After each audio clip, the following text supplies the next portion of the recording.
Alô, amigos, estamos começando mais um programa .net num outro ambiente. Estamos recebidos na casa do advogado Tiago Simon e vamos conversar um pouquinho sobre questões da economia, negócios e da política brasileira. Com as imagens, não posso esquecer, porque senão o Bob reclama, da HP Video e edição e tudo o mais. Mas, Tiago, eu outro dia escrevi no meu site um artigo intitulado Uma vacina contra a impunidade. Um dos maiores problemas, uma das maiores frustrações, pode-se dizer até uma chaga aqui no Brasil, é a impunidade. Mas a impunidade não surgiu do nada, né? Ela veio de algum lugar, de uma série de fatores que se conjugaram, de um alinhamento planetário, de um alinhamento de ideias e até mesmo de compromissos, e que se criou essa impunidade tão grande no Brasil. Quem for estudar, pode estudar, por exemplo, o corporativismo que surgiu na Itália fascista, lá do Mussolini, de defender as corporações.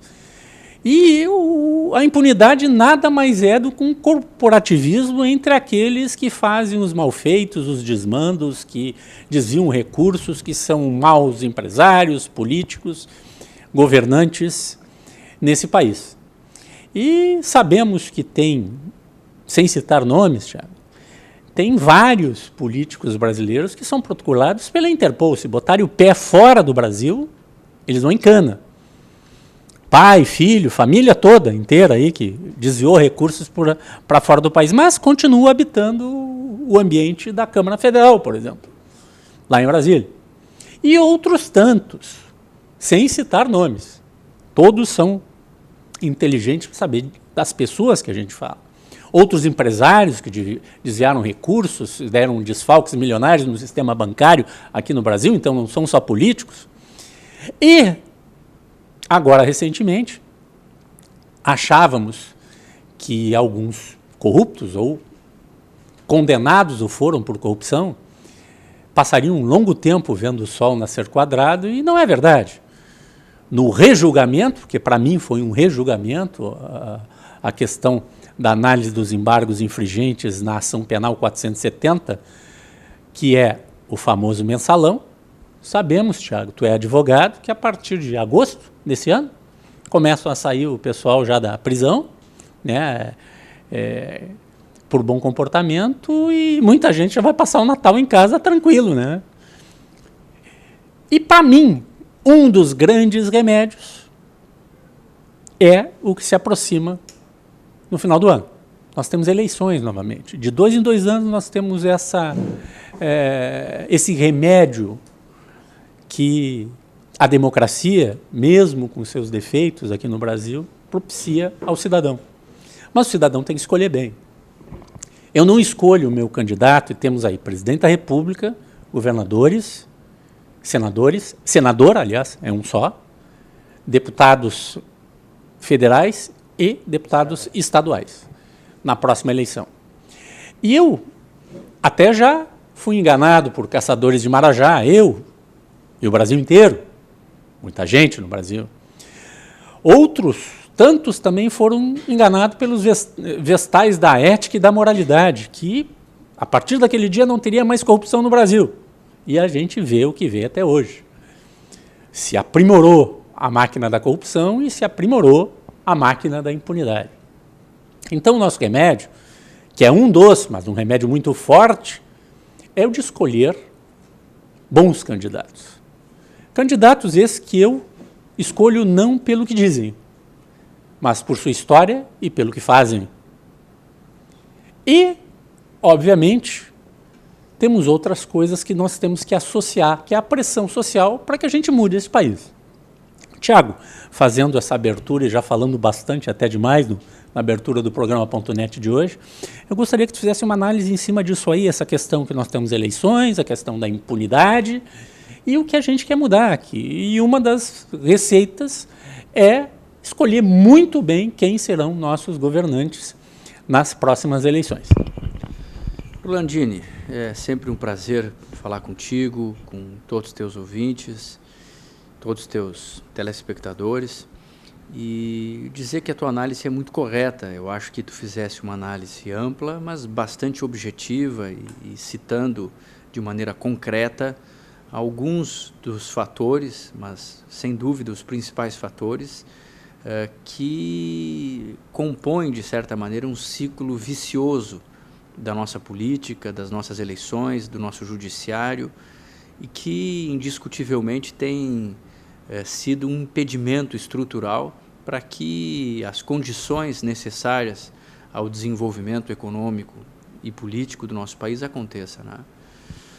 Eu acho que você colocou muito bem, né? Nós temos dois fatores que, sem dúvida, andam lado a lado, né? A questão eleitoral, não é?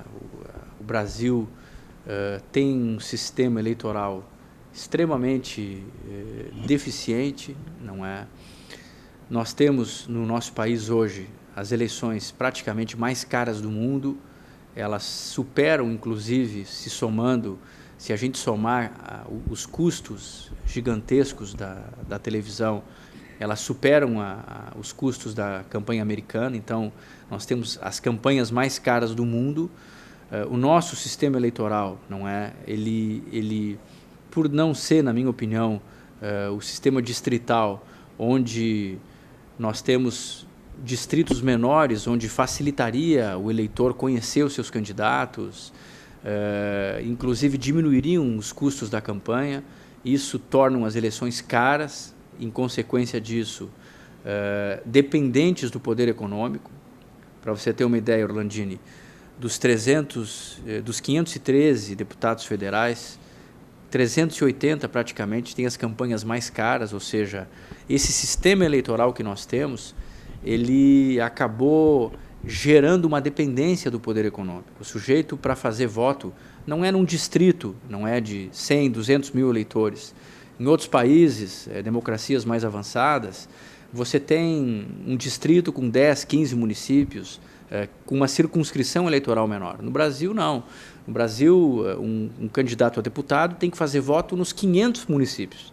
Tem que fazer, não, mas o distrito dele é o estado inteiro. Então, via de regra, o sujeito tem que fazer votação em 200, em 300 municípios. Isso torna o custo caríssimo, gera essa dependência econômica, e aí vai a causa realmente da deformação da nossa democracia, do nosso sistema político, não é? Essa dependência do poder econômico condiciona e leva, muitas vezes, os candidatos a buscarem a origem do financiamento da campanha, acaba se tornando, muitas vezes, o início da corrupção. Ou seja, o sujeito precisa de um recurso para se eleger, precisa de dinheiro para se eleger, e ele vai bater na porta de diversos prestadores de serviços do Estado, e lá depois vem a conta superfaturada, vem o desvio, vem essa série de situações que a gente conhece. E o que acontece, infelizmente, é que nós não temos no Brasil, ainda não conquistamos, um sistema judiciário que dê conta dessa situação. Ou seja, eleição após eleição, a gente vê as mesmas figuras. Você vê o Renan Calheiros, você vê o Collor, há 20, 30 anos, a gente está assistindo. Esses dois não mortais inimigos, mas outros nomes que a gente pode falar que eram mortais inimigos e hoje são aliados, né? Não, sem dúvida, mas assim, é uma coisa inacreditável. Você vê, por exemplo, a figura, esses que eram inimigos mortais. Você vê, por exemplo, o Lula foi beijar a mão do Jader Barbalho, não é? Ele foi fazer dancinha com o Collor, ele foi fazer campanha para o Renan Calheiros. Com o Maluf? Ele se abraçou, foi bater foto na casa do Maluf. E eu quero dizer o seguinte, hoje ninguém mais... ninguém tem direito de jogar, nenhum partido está isento, porque, infelizmente, a corrupção é sistêmica. Mas esses são ícones, não é? Que representam décadas de corrupção, de escândalos, de desvio, não é? Você vê na presidência do Congresso, a gente tem uma pessoa totalmente comprometida com tudo que a política tem de pior, não é? E a gente vê que, infelizmente, a justiça não traz respostas. O nosso sistema judiciário, ele não tem a eficiência e a rapidez necessária. Nós temos, eu acho que está claro, um cipoal de recursos, de embargos, de agravos. O julgamento do Mensalão expressou bem isso, embora ele tenha sido um ponto fora da curva, porque pela primeira vez alguns políticos foram presos, o que na história do judiciário brasileiro tem um ministro, tem um presidente da Câmara, tem um presidente de um grande partido. Nós temos uma quadrilha inteira que foi desmantelada, exposta nacionalmente e presa. Mas isso não é a regra. Infelizmente, o que a gente assiste no Brasil é um sistema que não suporta, através das suas estruturas, a condições de realmente dar conta. Então, é uma impunidade que, infelizmente, não é? Por uma série de recursos, as ações demoram 10, 15 anos, e, infelizmente, muitos crimes prescrevem, e a gente vê essas figuras continuam todas. Todos eles estão ali. Então, eu acho que, para mudar o Brasil, o primeiro passo é acabar com a impunidade. E, lamentavelmente, cresce na internet, nas redes sociais, né, campanhas dizendo que é melhor uma ditadura do que a democracia. Eu só digo o seguinte, ainda prefiro a pior das democracias do que a antessala da melhor das ditaduras. Nós que vivemos, eu vivi grande parte da minha juventude sobre uma ditadura. Conheço tantos outros mais antigos do que eu, que viveram também grande parte da juventude sob ditaduras aqui no Brasil. Nós, na realidade, o sistema democrático começou em 86, com todos esses erros e desmandos aí, depois da abertura e da saída dos militares do governo, da entrega pelo general presidente João Batista Figueiredo da presidência da República, que ele não passou para o vice-presidente eleito na chapa de Tancredo Neves, José Sarney. Esse é o ponto.net.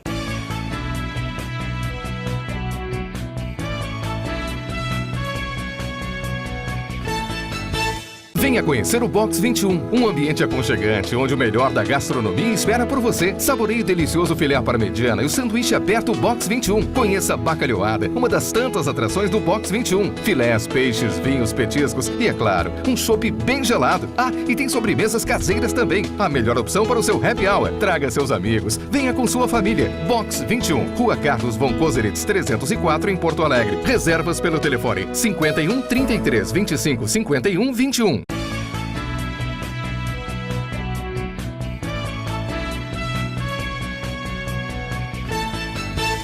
Voltamos com o programa.net na residência, na casa do meu amigo, o advogado Tiago Simon. Tiago, falamos da chaga, a impunidade.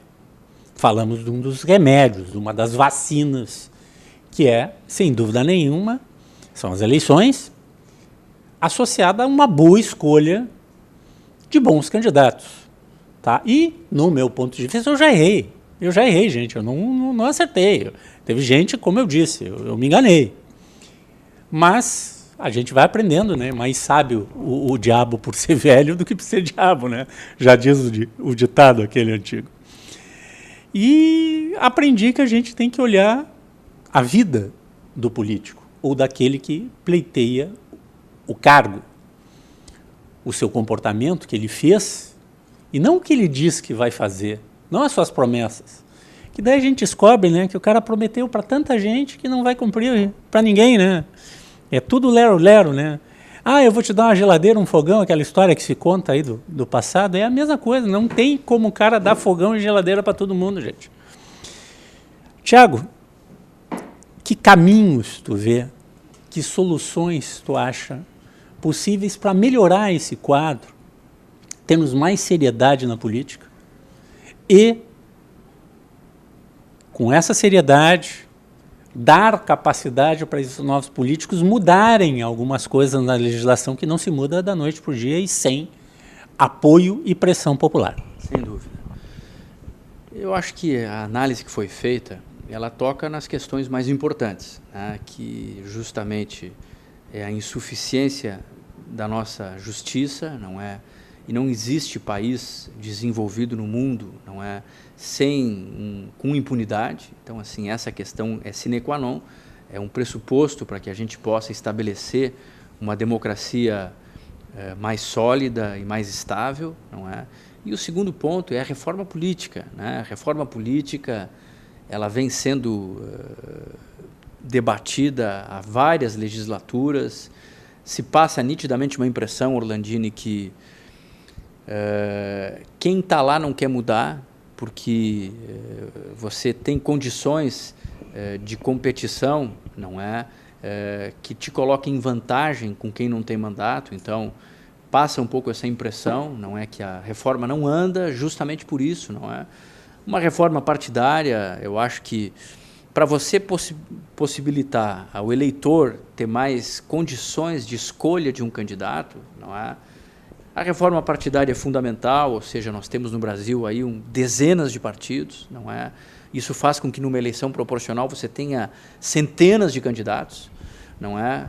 Isso torna praticamente quase impossível, muitas vezes, o eleitor comum, o eleitor médio, que não tem tempo para acompanhar toda uma campanha eleitoral, dentro de um contexto de desgaste dos partidos políticos, fica mais difícil ele conhecer até que ponto esse histórico dos candidatos é ou não é verdade. Então, o que acontece, né? Você tem aí, nas eleições proporcionais para deputado estadual e federal, diferentemente das eleições para presidente, para governador, nas eleições para deputado, 60% dos eleitores decidem o seu candidato 3 dias antes, não é? E muitas pessoas por uma indicação, perguntando por uma pessoa que confia, você conhece alguém aí que dê para votar?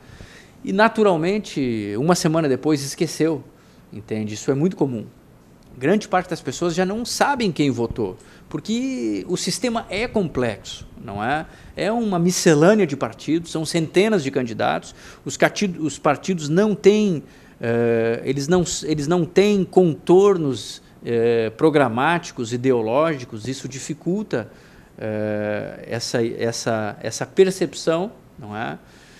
Sem falar que existe um desgaste horrível, os partidos, de um modo geral, eles todos se corromperam, não é? Você vê grande parte dos partidos, a cúpula, são quadrilhas, e o caso do PT é emblemático, tem toda a cúpula do partido hoje está na cadeia, e não é só o PT, não adianta a gente... É uma questão endêmica, não é? O sistema partidário brasileiro, ele não... O que a população disse, ele não representa mais, não é? Então, obviamente, isso faz com que a responsabilidade da sociedade civil nas eleições, em relação ao seu papel na escolha de um candidato idôneo que tenha reais compromissos com determinadas lutas políticas e com causas sociais, seja maior, não é? Conseguir identificar no meio disso tudo pessoas sérias, comprometidas, com valores, com uma história de vida, com a família, com o trabalho, se já tem mandato, com um mandato sem corrupção, que já é realmente, nessa conjuntura de hoje, não é? A gente vê de um modo muito generalizado a corrupção no sistema político, não é? Então, assim, esse é um pressuposto fundamental. Então, eu acho que esse é o primeiro passo, não é? É você realmente identificar pessoas sérias, preparadas e íntegras. Depois disso, eu acho que o compromisso, Orlandini, ele vai além do voto. A eleição é a plenitude da democracia, sem dúvida, porque é no voto que você outorga, não é, esse poder político, não é, para que os seus representantes possam exercê-lo governando a nação, o Estado, as casas políticas parlamentares. Mas nessa conjuntura de tanta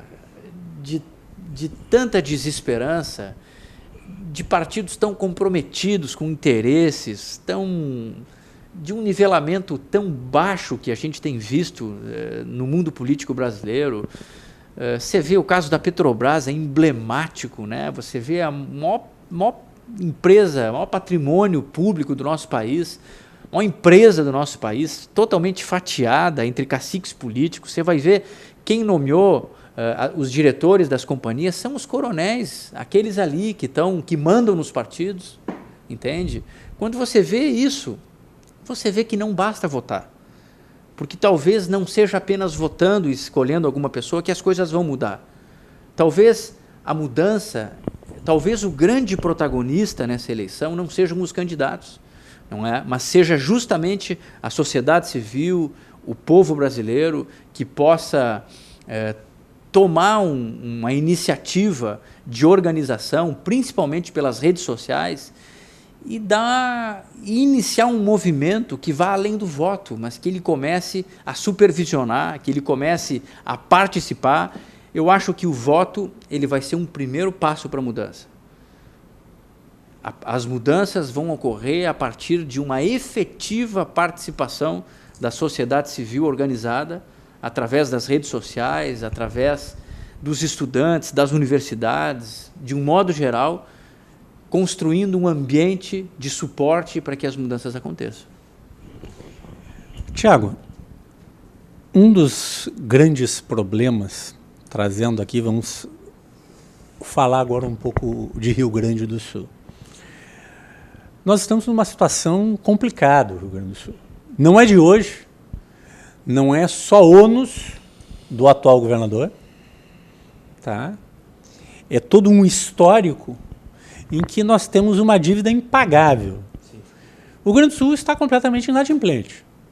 Ele está numa situação, aliás, pior do que uma pessoa física inadimplente, claro. Porque ele paga um juros absurdo, o dinheiro que ele devia cresceu a sua dívida de uma maneira tão grande que ele não tem como pagar isso aí. O Rio Grande do Sul hoje, quando muito, paga suas contas, paga os funcionários públicos e faz a manutenção em algumas coisas, como saúde, educação e quem sabe, segurança. Porque não cumpre o que está na lei. Sim. Não cumpre. Não porque não quer, é porque não pode, não tem capacidade. Como mudar isso aí? Como novamente atrair? Recentemente saiu uma notícia que mais uma empresa que vinha para o Rio Grande do Sul, que tinha acertado tudo, em 2011, que vinha para cá, foi embora. Está indo para Santa Catarina porque tudo que prometeram para ela não cumpriram. E não é promessas de darem algumas coisas, não. Sim. É promessa de liberar projetos, ajudar financiamento. Não está pedindo nada que outra empresa não pediria, né? Como é que tu vê isso aí, para mudar o Rio Grande? Claro. Não, essa é uma questão fundamental, né? Que, na verdade, é uma questão nacional, né? Nós precisamos... Eu falava recentemente com um grande empresário do Rio Grande do Sul, um dos maiores empresários, e ele dizia que praticamente 30% do tempo dele ele gastava com um contador, com um tributarista, com um burocrata para resolver licenciamento ambiental. Eu acho que esse problema existe em todo o Brasil, mas no Rio Grande do Sul ele tem sido agravado, não é? A questão ambiental, por exemplo, não pode ser perder investimentos que em outros estados você consegue uma licença ambiental em 60, em 90 dias, não é? E aqui você demorar 2 anos para conseguir uma licença ambiental para um grande investimento que vai trazer desenvolvimento a acontecer, isso não pode. Obviamente, nós não queremos o modelo chinês, que atropela as questões ecológicas. Desenvolvimento a qualquer custo. Qualquer custo, não é isso. Não é. O que nós queremos é um sistema que ofereça eficiência, não é? Porque a competição por investimentos hoje no Brasil é muito forte. Nós já temos, o Rio Grande do Sul tem um elemento dificultador, que nós ficamos na ponta do Brasil, não é? Falta estrada e ferrovia. Isso nos distancia dos centros consumidores, como São Paulo, Rio. Nos últimos anos, o próprio Nordeste, em função até do Bolsa Família e do crescimento econômico de alguns estados, ele cresceu um pouco o seu PIB, a sua participação e a sua capacidade de consumo. Então, assim, nós precisamos realmente oferecer um sistema de atração de investimentos eficiente e que facilite, um ambiente que facilite a chegada desses investidores que querem alocar recursos aqui no Rio Grande do Sul. Isso precisa ser feito, não é? Tanto na questão tributária, na questão de incentivos. Eu acho que nós precisamos avançar muito na questão de infraestrutura, não é? A nossa questão logística aqui no Rio Grande do Sul, as nossas estradas, elas vêm indiscutivelmente, tanto em termos a qualidade das nossas rodovias comparativamente a outros estados, ela é muito mais carente, não é? Isso dificulta muito a nossa vida. Nós poderíamos aproveitar muito melhor o sistema hidroviário, não aproveitamos. Isso é uma grande oportunidade que nós teríamos e não fazemos. Mas nós temos diferenciais. Nós temos, aqui no Rio Grande do Sul, nós temos por essência um povo empreendedor. Não é? Um povo que levou o desenvolvimento Brasil afora, não é? Você vê, foram Oeste Catarinense, Paraná, nós praticamente levamos o desenvolvimento para grande parte do Brasil. Então, nós temos um povo empreendedor, nós temos uma rede de universidades extremamente qualificadas, o que nos insere na sociedade do conhecimento. Nós temos uma mão de obra extremamente qualificada. É verdade, ultimamente, a questão do ensino básico, os indicadores educacionais do Estado tem preocupado, e isso é uma preocupação nacional, não é? Eu tenho andado em muitas regiões do Rio Grande do Sul e falta mão de obra. Não tem emprego, sobram empregos qualificados. Você vai na região ali de Birubá, aquela região que pega no Mitoque, aquela região de máquinas, implementos de cooperativas, você vai ali, tem cidades que pagam 4, 5 mil reais para um soldador e não acham, não é? Então, assim, esse processo de formação profissional tem que vir associado com o ensino básico, não é? E essa tem sido uma das nossas deficiências. Mas eu acho que o Rio Grande do Sul tem todas as condições, não é? Principalmente pela essência do seu povo, um povo extremamente empreendedor, onde tem uma cultura de trabalho, onde tem bases educacionais muito sólidas, onde é perfeitamente possível a gente superar esse momento que, em grande parte, vive dificuldades pela falta de recursos do Estado. Na origem dessas dificuldades, existe uma baixa capacidade financeira do Estado do Rio Grande do Sul. Então, essa questão nós temos que resolver. Como, Orlandini? O primeiro passo é a questão da mudança do indexador da dívida. Esse é o primeiro passo, não é? Mudando esse indexador, aí até 2027, e já nos próximos 4, 5 anos, a gente vai começar a ter uma redução... 2017. Não, até 2027. Sim, vai reduzindo. Vai reduzindo. E nós vamos ter um excedente de recursos. Hoje nós pagamos 3 bilhões de juros da dívida. É um valor absolutamente inaceitável ano. O que é um absurdo. Tiago, temos muito a falar. Agradeço a ti por ter nos recebido aqui na tua residência, na tua casa, na tua morada. E certamente teremos muito a falar durante esse ano, que é um ano muito importante para todos nós. Obrigado, Tiago. Orlandini, é sempre um prazer enorme falar contigo, né? Eu saliento assim, para dizer a você que está nos ouvindo, que esse ano, sim, é um ano muito importante. Esse é um ano que a participação de cada um de nós faz a diferença, né? E eu acredito muito no Rio Grande do Sul, faço questão de dizer isso. Nós temos um grande estado, não é? A força empreendedora do nosso estado. Nós temos, como eu disse, universidades, escolas. A qualidade da nossa gente, do nosso povo, é um diferencial que, com certeza, todas as dificuldades que nós temos visto vão ser superadas pela garra do povo gaúcho. Orlandini, é sempre um prazer muito grande te receber. Você é uma pessoa extremamente qualificada, atua no campo da comunicação com muita responsabilidade. Minha casa está sempre aberta para ti. Um grande abraço a todos. Obrigado, Tiago. Esse é o Ponto.net.